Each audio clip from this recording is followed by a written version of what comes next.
Hola chicos, buenas tardes o buenos días, depende de a qué hora estén viendo este videito. El propósito de este video, donde más que nada van a estar escuchando mi voz y la explicación que vamos a hacer sobre guía 1 y guía 2 de la materia cultura y subjetividades para nuestro curso. Básicamente, el propósito es darles una explicación, al igual que un resumen, de lo que tratamos en ambas guías, tratando de aclarar la mayor cantidad de dudas que ustedes puedan tener al respecto. Primero, para comenzar, vamos a ver la guía 1, que yo les voy a compartir acá en la pantalla. Esta es la guía 1 que se les había entregado cuando todavía manejábamos la plataforma y los contenidos que habíamos tratado acá en este link que yo les estoy señalando en este momento en la pantalla, que está en azul, era el link donde ustedes tenían que consultar el documento de trabajo. El primer documento se llamaba Efectos de la dinámica familiar y las relaciones sociales en la crianza de los niños y niñas. Sobre ese texto, ustedes iban a trabajar los contenidos, que es la cultura, a qué llamamos subjetividad, las transformaciones sociales y sus impactos sobre los procesos de crianza, las transformaciones culturales y sociales que afectaron el concepto de familia y juventud, y la construcción de las identidades juveniles en la actualidad. Era una guía bastante extensa porque teníamos mucho contenido y por lo tanto las actividades también fueron unas cuantas. En el punto 1, como ustedes pueden leer acá, lo primero que se les pedía era reflexionar, ¿sí? Y reflexionar sobre los temas, o las preguntas, mejor dicho, ¿qué significa para ustedes el término cultura y subjetividad? Y elaborar un propio concepto, ¿sí? Dejándolo por escrito. Y acá yo les había hecho una nota, una salvedad, ¿sí? Que decía que es importante que lo hicieran sin leer o sin investigar previamente sobre estos temas. Es decir, antes de abrir el documento de lectura que yo les había dado, incorporado en el link que les mostré previamente, y también importante que lo hicieran sin buscar un concepto de cultura y sin buscar un concepto de subjetividad, ni en internet, ni en libros, ni en ninguna otra fuente externa.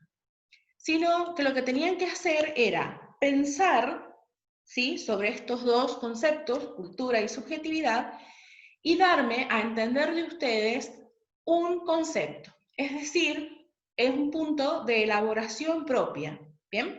Es un punto donde ustedes tienen que pensar, ser creativos y además reflexionar sobre cómo, cuándo y dónde han escuchado esas dos palabras, si es que las han escuchado, y para ustedes, ¿a qué hacen referencia?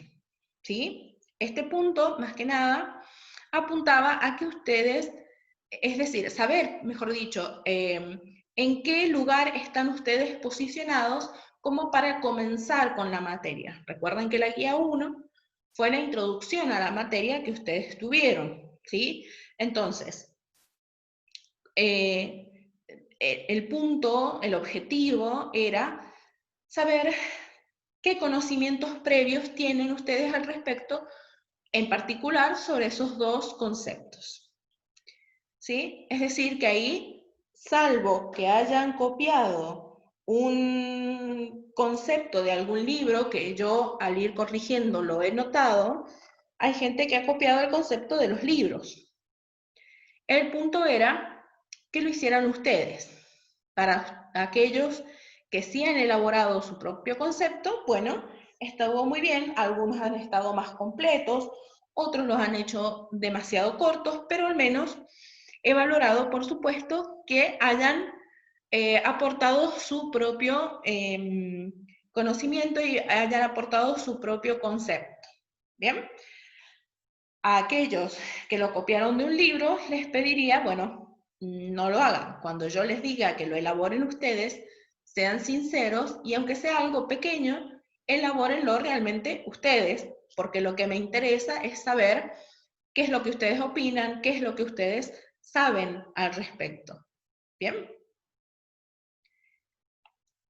Pasando al punto 2. El punto 2 dice, disculpen los ruidos extra, pero la profe está trabajando, ¿sí? Con el celular, también con la compu.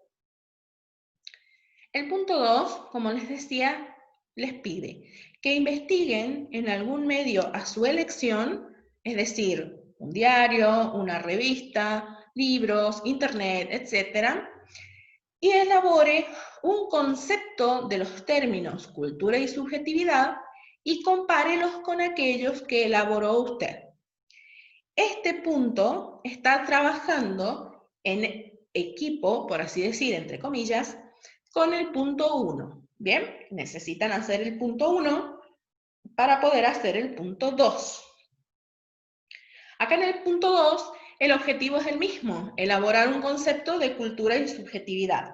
La diferencia con el punto 1 es que el punto 1 era sin investigar en ninguna fuente y el punto 2 es precisamente, como lo dice el encabezado del punto, de la consigna, es investigar en un medio a su elección. Yo les di a elegir, dado que cada uno de ustedes tiene distintas posibilidades, ¿sí? Algunos de ustedes tendrán a mano diarios viejos o actuales, revistas viejas o actuales, libros, ¿sí? Escolares o libros de alguna otra ciencia o texto afín, ¿sí? Y algunos de ustedes, o todos, poseen Internet. En mayor o menor medida, porque bueno, Internet a veces funciona y a veces no, sinceramente hablando. Y luego de realizar esta investigación en cualquiera de estas fuentes que tenemos acá, lo que había que hacer es ahí sí elaborar un concepto influido con lo que habían encontrado en diarios, revistas, libros e internet y compararlos, ¿sí?, con los que ustedes habían hecho en el punto 1, ¿sí?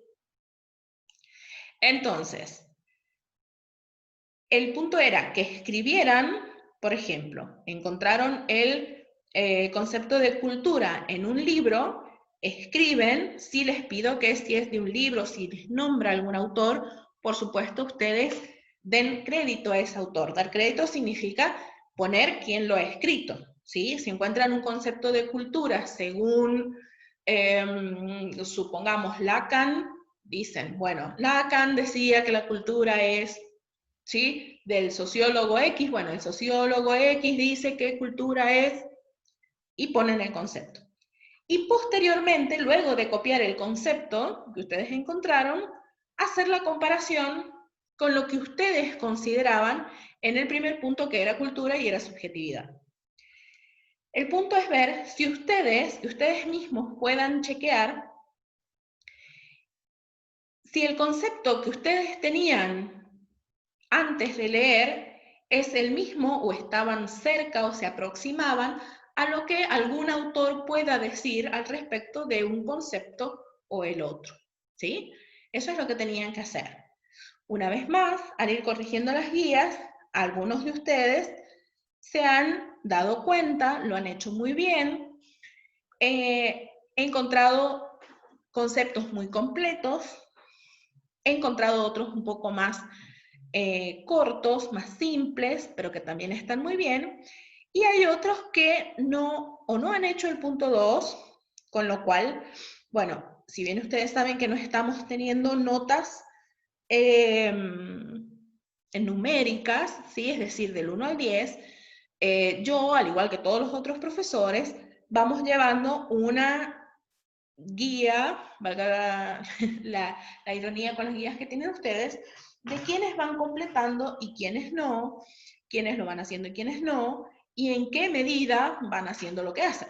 Entonces, si les falta, perdón, un punto de las guías, y el concepto, digamos, de la guía no es lo mismo que aquel que ha resuelto todo, por supuesto, porque si no, entonces, ¿cuál es el punto, digamos, de hacer una guía si no vamos a ir revisando los profes? ¿Bien?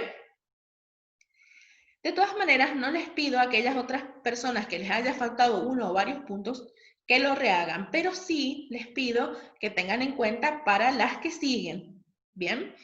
Y si no, para las clases virtuales que ya estamos viendo cómo las vamos a desarrollar, sea con la plataforma de ministerio o sea de esta manera que hemos encontrado nosotros de tener una clase o una explicación.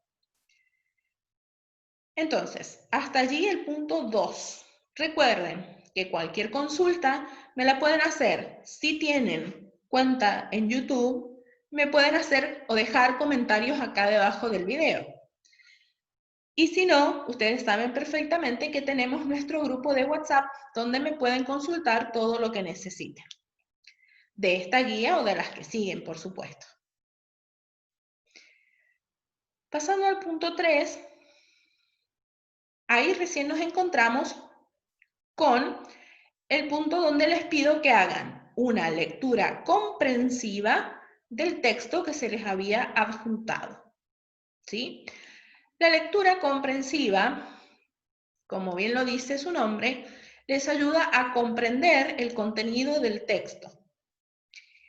Si ustedes no realizan esa lectura comprensiva, si realizan una lectura por encima o no leen, evidentemente no van a poder responder los puntos que siguen y se nota.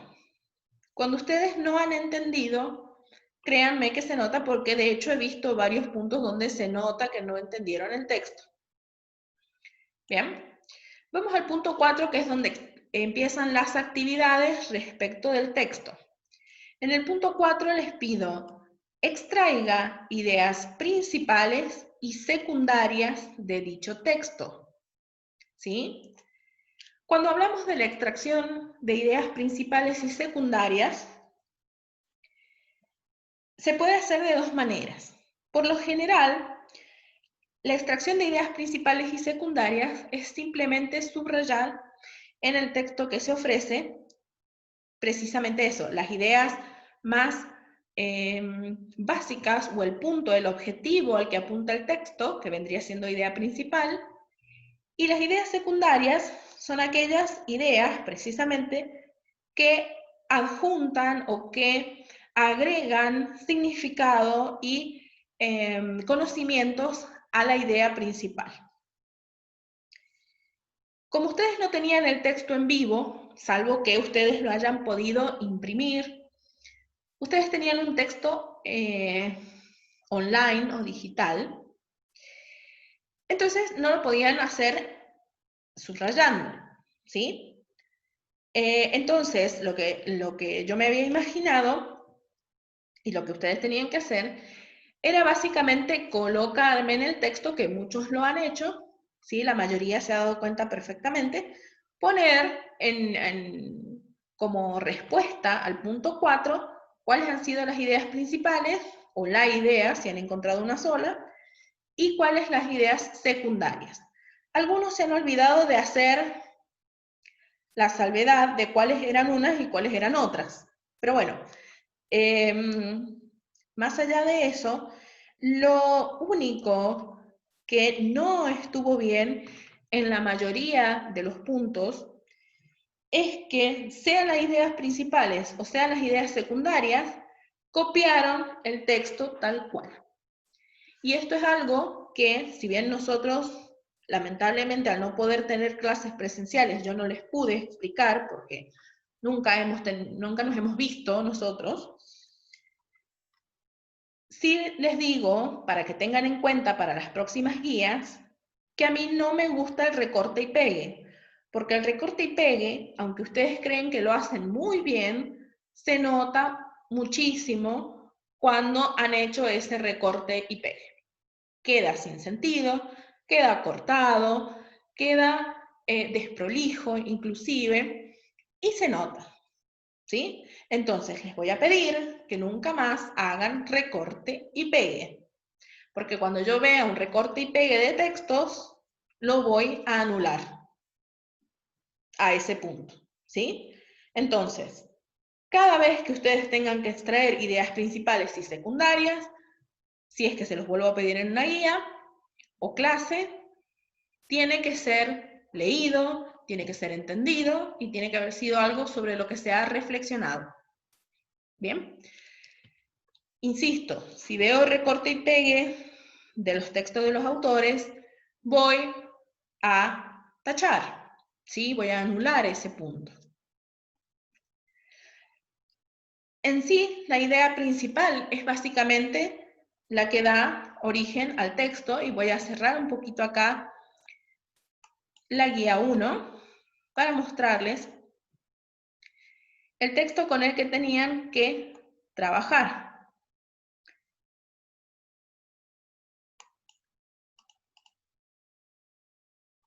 Que era este, que ustedes ven ahora. Se llama Adolescencia, Subjetividad y Contexto Sociocultural, ¿sí? Acá en el texto se van a encontrar, lo voy a ir bajando un poquito para que ustedes lo puedan observar, está la primera parte en varios idiomas, ¿sí? Yo traté de encontrar el mismo texto sin esta primera parte para que no se volviera confuso, ¿sí? Para que les fuera más sencillo incluso leerlo y tal vez un poco más corto inclusive. Pero bueno, no tuve la oportunidad desgraciadamente de encontrarlo sin esta parte. Van a encontrar que tiene partes en inglés y creo que más adelante, si no digo mal, también tiene alguna parte en inglés. Bien. Básicamente, este es el texto que ustedes tenían que leer. Por un lado, me doy cuenta que es bastante más extenso de lo que ustedes suelen estudiar o leer generalmente, ¿sí? Por eso en las guías subsiguientes he tratado de acortar un poquito los textos o trabajar con extractos de algún autor, a ver si se simplificaba precisamente por todas los problemas que detecté con la guía 1, con esta guía, ¿sí? Entonces, bueno, sé que era bastante, voy a tener, y lo he tenido, como le digo, en cuenta. Así es que, bueno, este era el texto con el que tenían que trabajar. Básicamente, lo que me interesaba como idea principal era este primer título que la autora coloca, ¿sí? Que es este que yo les leí, de la adolescencia, la subjetividad y el contexto sociocultural como conceptos básicos. De ahí se adjuntan como ideas secundarias todos los demás otros conceptos que la autora nos da, ¿sí? Como por ejemplo, ¿qué es la pubertad? ¿En qué momento se inicia? Les habla también de la sociedad, de los motivos sociales. Les habla también de los procesos psicológicos por los que pasa un adolescente. Por ejemplo, acá, cuando habla del punto de partida, siendo la metamorfosis de la pubertad. Metamorfosis son los cambios por los que atraviesa una persona cuando está en la etapa de la pubertad y posteriormente la adolescencia. Tengan en cuenta también, y esta es otra recomendación que les va a servir no solo para nuestra materia, sino para todas las materias que tengan que ir armando guías. Cuando ustedes no conozcan una palabra, inmediatamente la tienen que buscar. La buscan en un diccionario, obviamente, diccionario que tengan en casa, es decir, un diccionario físico, un librito, ¿sí? Tienen diccionario en el celular, no solamente el autocorrector del texto, sino también hay diccionarios que pueden bajar al celular, si no tienen uno físico, y también pueden buscar el significado de las palabras en internet si no tienen ninguna de estas dos opciones anteriores. Entonces, no hay excusa, para que me digan que no conocen lo que significa una palabra. Porque si cuando iban leyendo no entendían algo, inmediatamente tienen que ir al diccionario. Y si no, inmediatamente tienen que ir al grupo de WhatsApp y preguntarle a la profe, en el contexto de qué es lo que están leyendo, lo que no entienden. Han estado bastante callados, han estado bastante poco participativos. Es más, hay mucha gente que todavía no me envía ni la guía 1. Entonces, bueno, vayamos aprovechando las herramientas, que tenemos, ¿sí? Si no participamos, tampoco vamos a saber qué es lo que hay que hacer. Bien, voy a cerrar acá entonces este texto para volver a la guía 1, donde estábamos trabajando.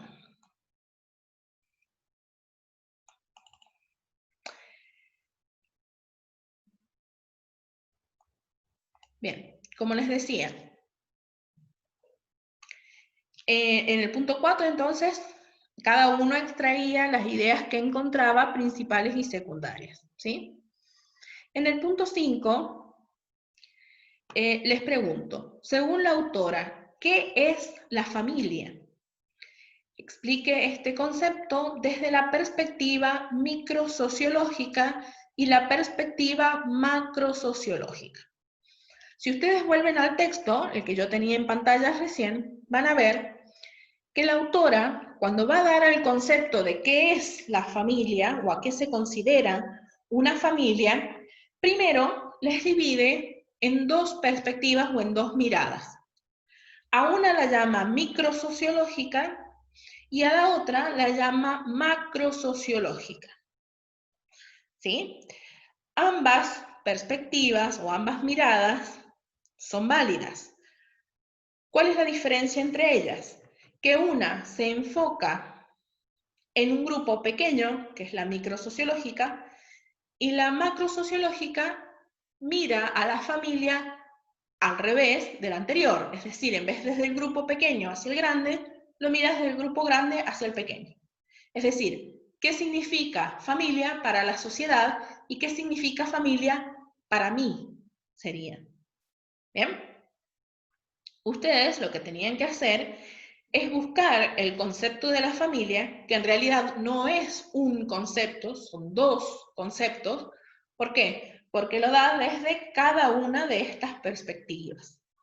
No me hace falta que lo comparen, lo pueden hacer si quieren, si ustedes creen que queda más completo, más elaborado, bueno, perfectamente lo pueden hacer. Si no, me alcanza con que me expliquen precisamente lo que está ahí en pantalla en este punto. ¿Qué es la familia desde lo microsociológico y qué es la familia desde lo macrosociológico? ¿Sí?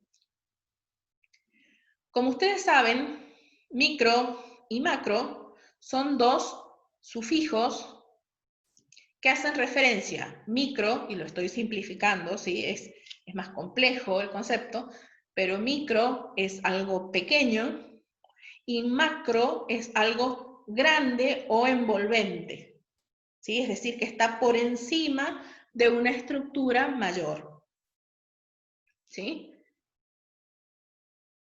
Es básicamente explicar esos dos conceptos. Sobre lo mismo, sobre qué es familia siempre, ¿sí? No olvidarse de eso. El punto 6, a su vez, les pregunta ¿qué relación existe entre familia y sociedad? Es bastante simple, es eso. La autora lo nombra precisamente de esa manera. Ella dice que hay una relación. El punto es que ustedes me expliquen cuál es esa relación. ¿Qué tiene que ver la familia con la sociedad y viceversa? ¿Sí? Otra cosa y otra observación que les hago cuando tienen que responder, por ejemplo, yo acá les he preguntado específicamente qué dice el autor. Entonces ahí tal vez sí se produce un poco esto que les hablaba recién del recorte pegue. Pero bueno, en este caso se justifica porque yo les estoy pidiendo que me digan exactamente qué es lo que dice el autor. Ahora, cuando yo les diga que ustedes que elaboren un texto, que elaboren un concepto, que elaboren una explicación, ahí es cuando ustedes deben utilizar sus propias palabras, no las del texto, ¿sí? Cuando me hablen de los autores, por supuesto lo tienen que copiar tal cual porque es lo que dijo un autor.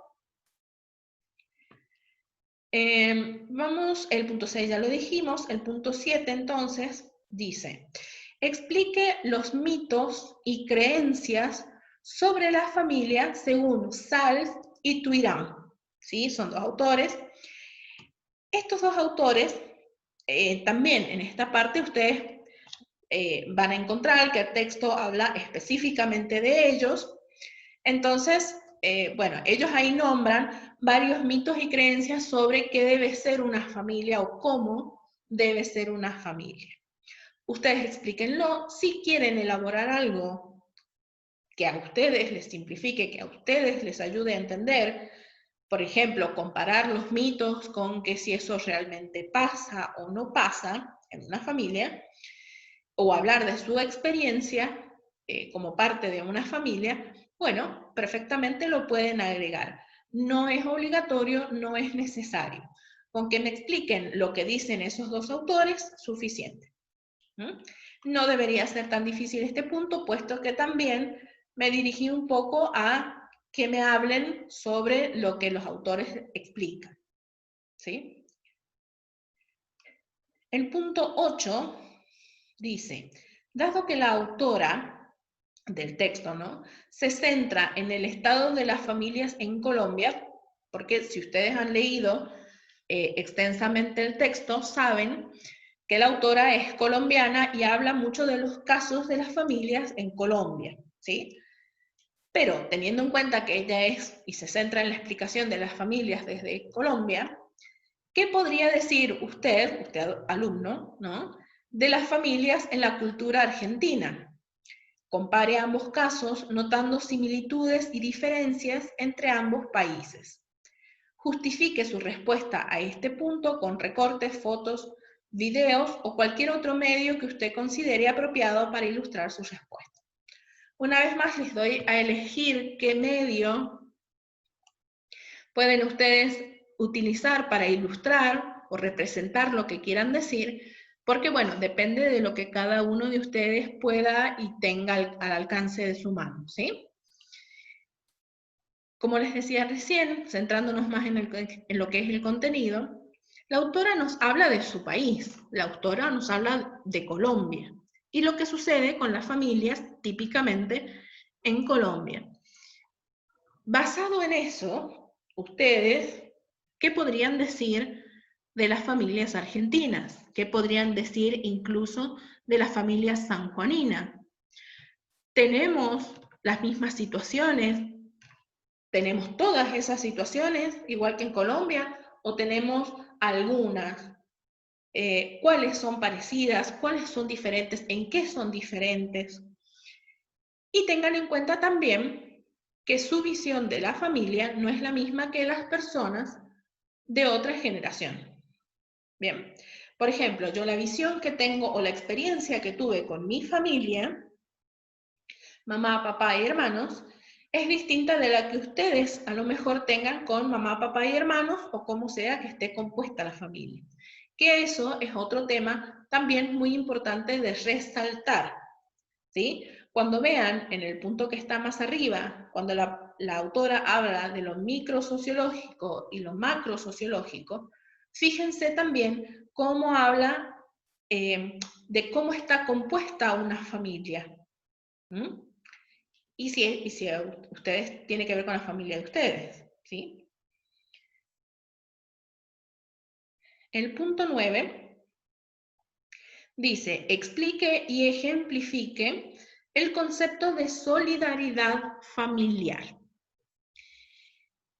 dos cosas para hacer ahí. Primero, explicar qué significa solidaridad familiar. Eso también lo encuentran en el texto, ¿sí? La autora lo resalta inclusive en una parte, donde hablamos de solidaridad familiar. Primero, decirme qué significa eso. Y luego, una vez que me hayan dicho qué significa,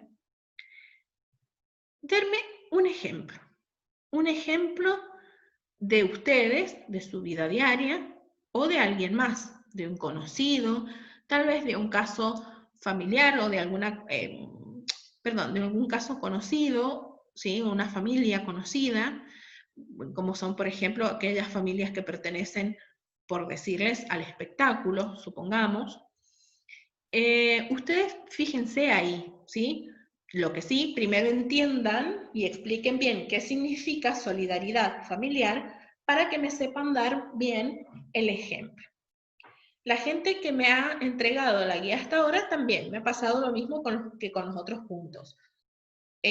Algunos lo han entendido muy bien, la gran mayoría, este es un punto en el que no han tenido mucho problema, lo han explicado bastante bien.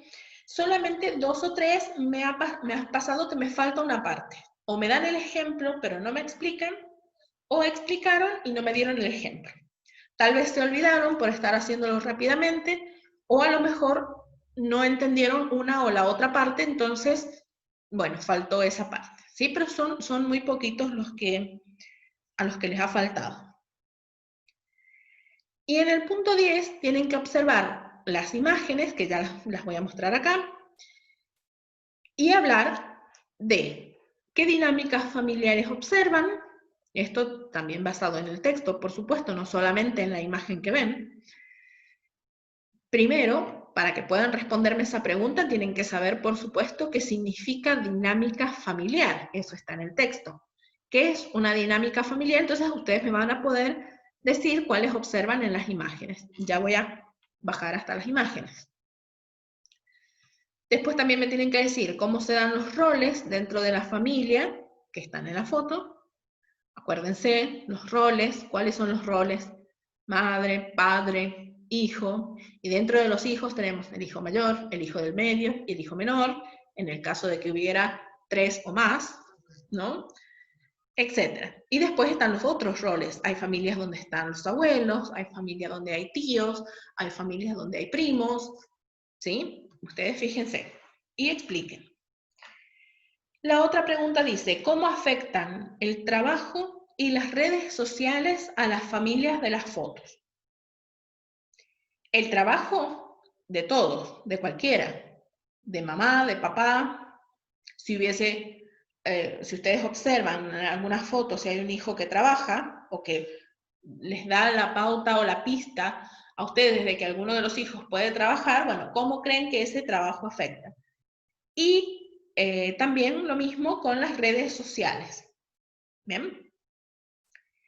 Y después la última pregunta es, ¿cómo es la comunicación entre padres e hijos en estas familias?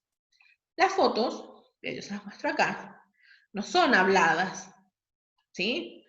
No van a ver ustedes, no hay globitos de diálogo. Entonces ustedes dirán, bueno, profe, pero ¿cómo hago yo para saber cómo se hablan, de qué hablan, si no escucho el diálogo o si no hay un globito con diálogo? Bueno, las imágenes son muy contundentes. Primero empiecen por lo obvio. ¿Se habla a la familia? ¿No se habla a la familia? ¿Se habla poco? ¿Cómo se habla? ¿Se habla directamente? Véanlo, la mayoría de ustedes me ha contestado muy bien. Lo único que en este punto hay muchos que han dado la opinión, que no está mal, no era lo que yo les pedía en términos de que diga exactamente, por ejemplo, la pregunta dice, ¿qué opina usted de la familia A o de la familia B o de la familia D? ¿Sí? Yo no les pedía en realidad su opinión, pero no está mal que la den si ustedes creen que completa o complementa lo que han estado presentando, ¿sí? Las respuestas que ya han dado. Sí, asegúrense de responder todas las preguntas que están en la consigna y posteriormente dar su opinión. ¿Sí? No me den solamente la opinión sin responder a las preguntas que yo les hacía. ¿Está?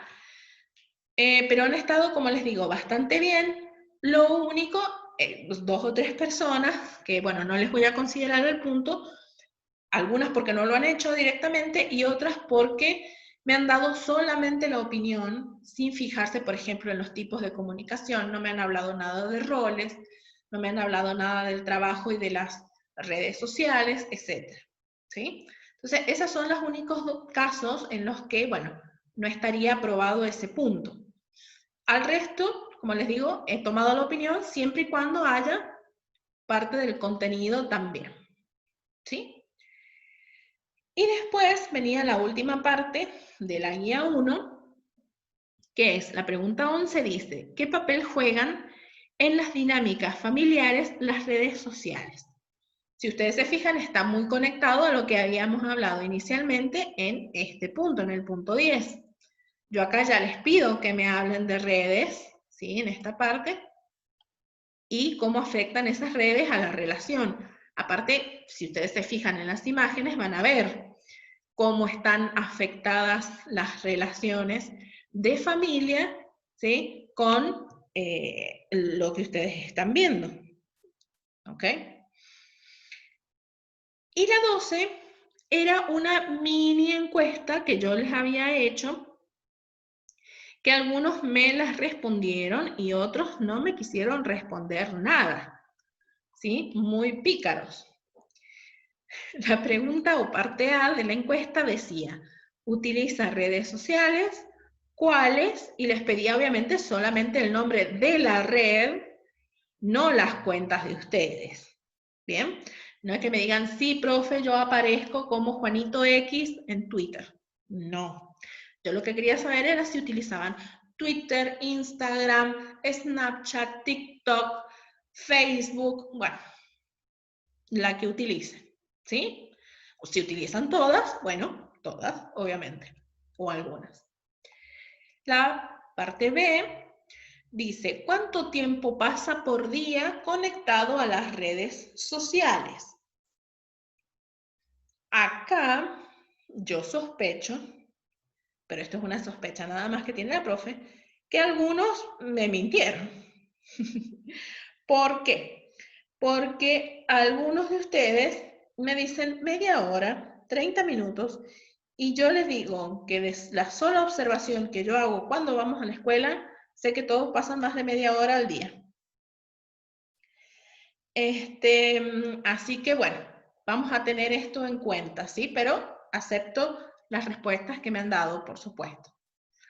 La parte C nos dice, ¿con qué fin utiliza dichas redes?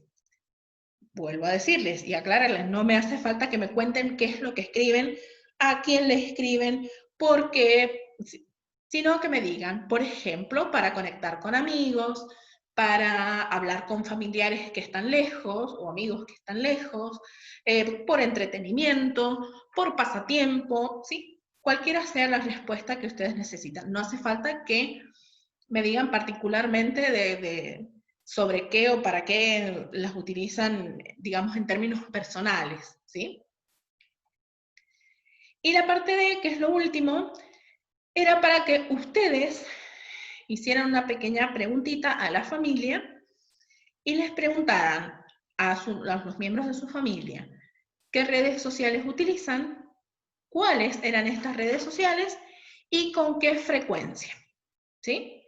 Entonces, bueno, una vez que preguntaban eso, ya estaba listo. Así que bueno, voy a dejar de compartir acá un minutito la pantalla. Tengan en cuenta las salvedades que les he hecho, por favor, y vayan corrigiendo si es que tienen algo que esté mal. Insisto, no hace falta que me vuelvan a mandar la guía 1.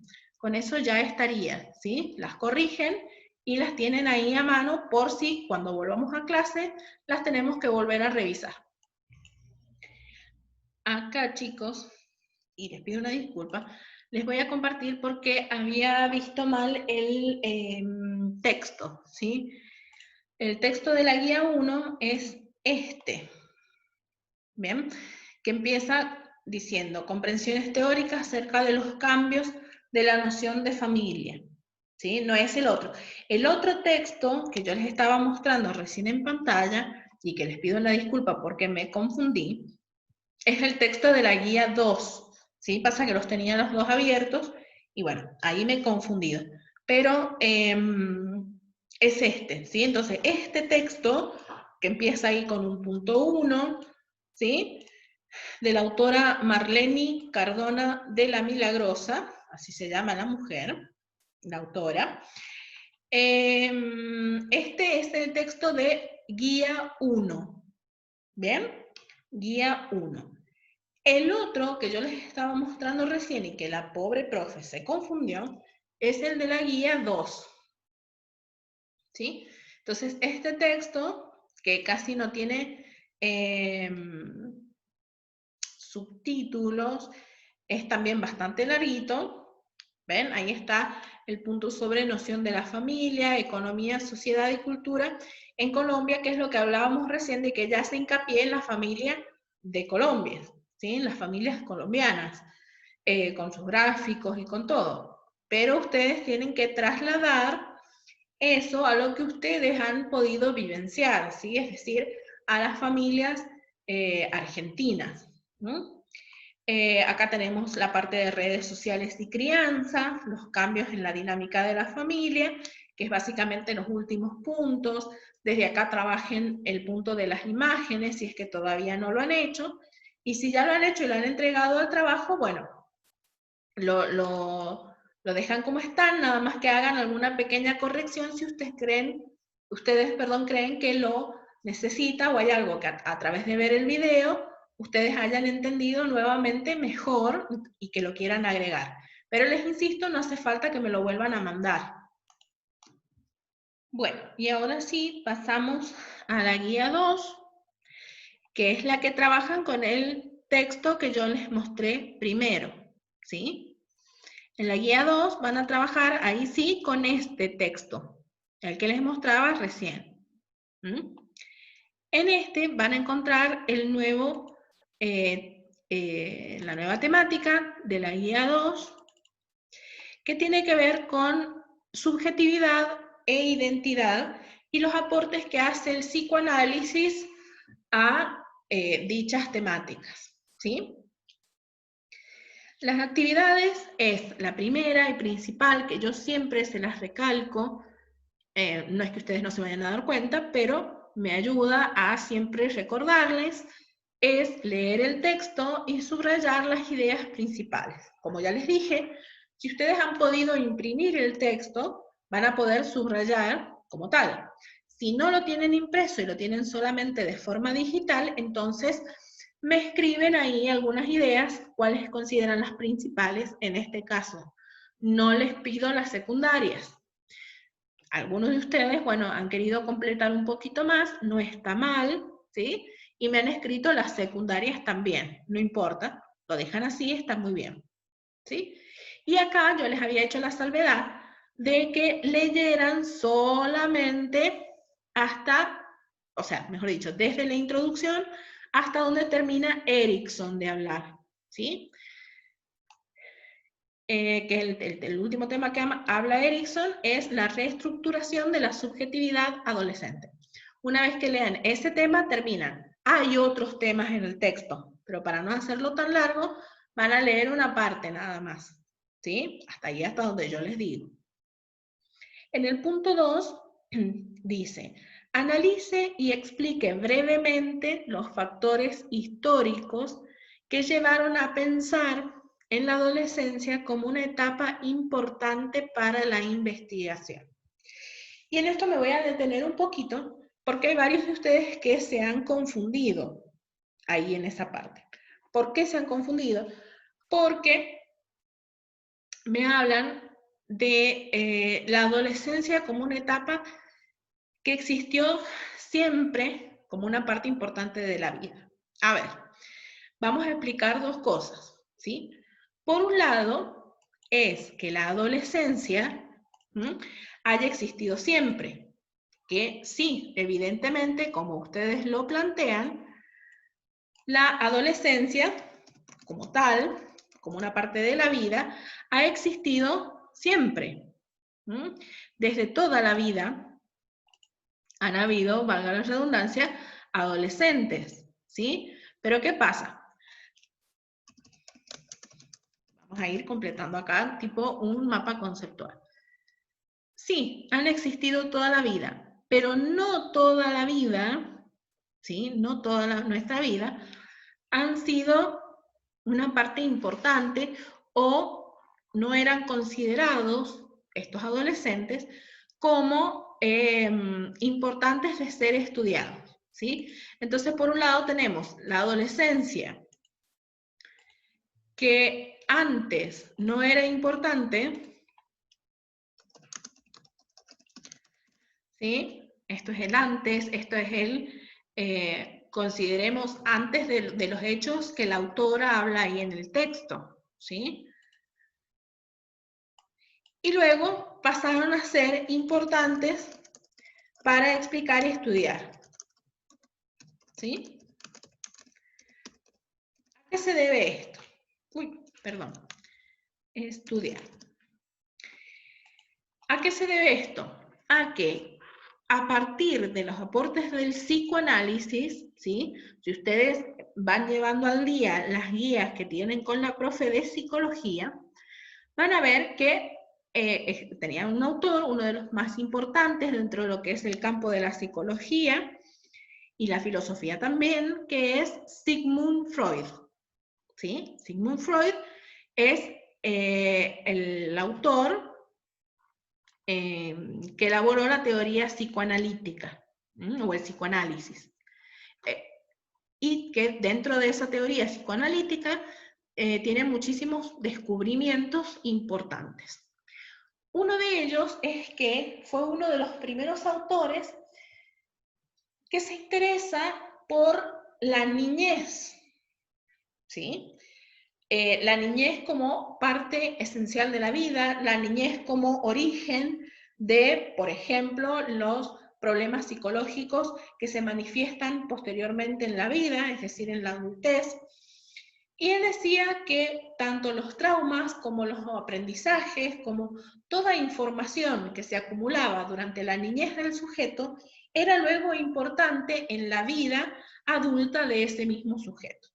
¿Sí? Entonces, todos mis traumas de niñez se me van a representar o se me van a manifestar, mejor dicho, ahora que soy una persona adulta.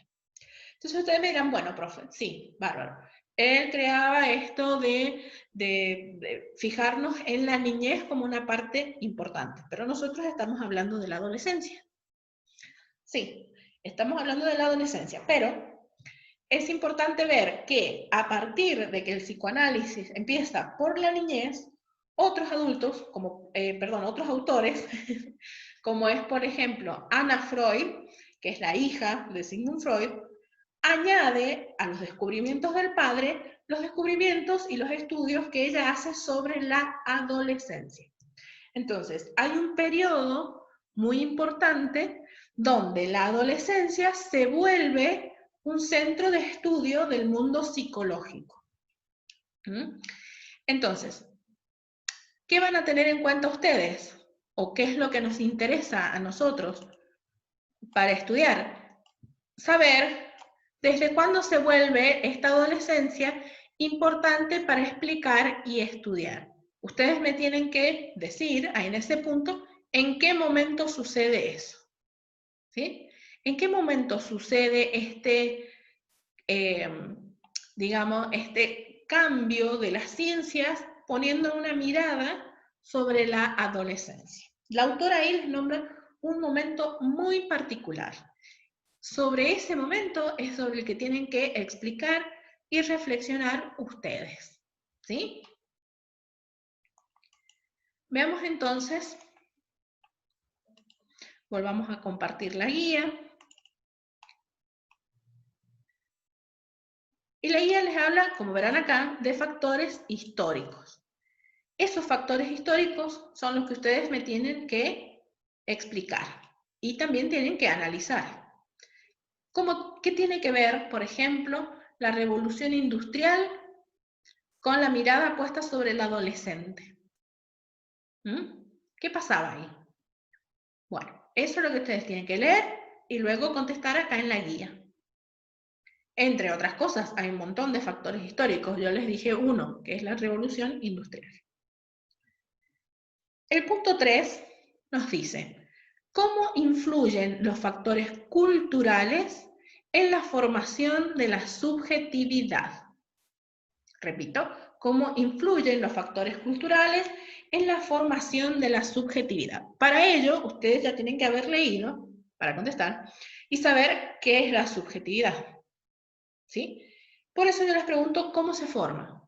¿Cómo se forma esa subjetividad? ¿Qué factores, en este caso culturales, son los que llevaron o llevan, porque sucede todos los días hasta este día y en adelante, para que se forme la subjetividad de alguien? ¿Cómo influye la cultura? Analícense ustedes mismos también. ¿Cómo ha influido la cultura en la que ustedes viven y en la que se desarrollan para que formen la subjetividad a la manera que la han formado ustedes? Y tengan en cuenta que, por ejemplo, ustedes y yo somos sanjuaninos, ¿sí? Y argentinos, por lo tanto. Y por lo tanto podríamos decir, sí, estamos en la misma cultura. Pero ¿por qué somos diferentes? Porque soy diferente yo de todos ustedes y todos ustedes de mí. ¿Sí? Esa es la reflexión que tienen que hacer y colocar qué es lo que opinan ustedes, que aparte, por supuesto, de que el texto también lo dice, ¿sí? Pero recuerden, no hagan recorte y pegue, entiendan y explícanlo con sus palabras. El punto 4 dice, ¿en qué consiste la llamada metamorfosis de la pubertad de Freud? ¿Ven? Ahí está el autor de que les hablaba recién, Freud. Primero, tienen que saber qué es, para que me puedan explicar, esa llamada metamorfosis de la pubertad. ¿Sí? Y luego, que en el texto aparece, me explican qué quiere decir Freud cuando habla de metamorfosis de la pubertad. En el punto 5 dice, realice un cuadro comparativo entre los cambios corporales y psíquicos de la pubertad. Dividen el cuadro en dos partes. Por un lado me colocan los cambios corporales que salen ahí explicados en el texto, y por otro lado me hablan de los cambios psíquicos, ¿sí? Van a encontrar ustedes que muchas veces los cambios corporales provocan cambios psíquicos y viceversa. Entonces, tengan eso en cuenta para cuando ustedes hagan la comparación, ¿sí? Esto se produce porque físicamente pasó lo otro, entonces de manera psíquica, ¿qué ocurre? ¿Qué ocurre en nuestra psiquis, en nuestra mente, en nuestra cabeza, como le quieran decir ustedes, en nuestro pensar, a través de los cambios que se producen físicamente? Y también, si encuentran una relación que vaya al revés, es decir, qué cambios psíquicos producen algún cambio corporal o situación corporal, me lo explican también. ¿Sí? Dentro de los que ya me han enviado, la mayoría lo ha hecho bastante bien, nada más que no han comparado en sí, sino que simplemente han hecho el cuadro y me han puesto cuáles son los corporales y cuáles son los físicos. Psíquicos. Pero bueno, está bastante bien, lo he tomado como que está bien, ¿sí? La única forma de que les anule el punto o no tengan aprobado ese punto es que, bueno, básicamente o no hayan hecho nada o hayan hecho uno solo, ¿sí? Es decir, o me han escrito solo los corporales o solo los psíquicos. Y el punto 6 es explicar brevemente los 3 procesos de duelo de Aberasturi y Nobel. Estos dos autores, Aberasturi y Nobel, son argentinos, ¿sí? Son 2 psicólogos y los primeros psicoanalistas argentinos. Arminda Aberasturi estaba casada con el primer psicoanalista que tuvimos en Argentina, que fue Enrique Pichón Rivière, que a lo mejor lo hayan leído con la profe de psicología, ¿sí? Estamos utilizando mucho de la materia de psicología, entonces si ustedes quieren, y la profe les ha dado algún texto, o están acompañando de alguna manera con ella y tienen alguna duda, ¿sí? Y a lo mejor ustedes le entienden mejor a la profe de psicología, no me voy a enojar, ¿sí? Entonces, si quieren, también le pueden consultar a ella o pedirle que les preste algún texto que hable de esto que estamos hablando ahora. También, si ustedes quieren complementar, no hay ningún problema, ¿sí? No creo que la profe se vaya a enojar o les vaya a decir que no les va a dar el texto. Y estos dos autores, Aberasturi y Nobel, hablan de 3 procesos de duelo que se suceden durante la adolescencia. ¿Bien? Esos 3 procesos son los que quiero que ustedes me expliquen de manera bastante breve. Igual no son muy largos, así que no se preocupen, pero bueno, si ustedes los quieren resumir en su forma más básica, lo pueden hacer, está bien de todas maneras. Bueno, ese ha sido más o menos un repaso de lo que es la guía 1 y la guía 2. Para la guía 3 y para la guía 4 les voy a hacer un video nuevo para que no sean tan largos, ¿sí? Pero bueno, espero que hayan entendido. Recuerden, ya sea dejarme comentarios en este video o bien hacerme la consulta a través de WhatsApp. Para la próxima vez voy a tratar de grabarme yo. Así que bueno, pero primero, bueno, es la primera impresión y la profe todavía no está acostumbrada a los videos, ¿sí? Pero bueno, ya vamos a utilizar mejor y de una manera más provechosa esta herramienta, sin duda.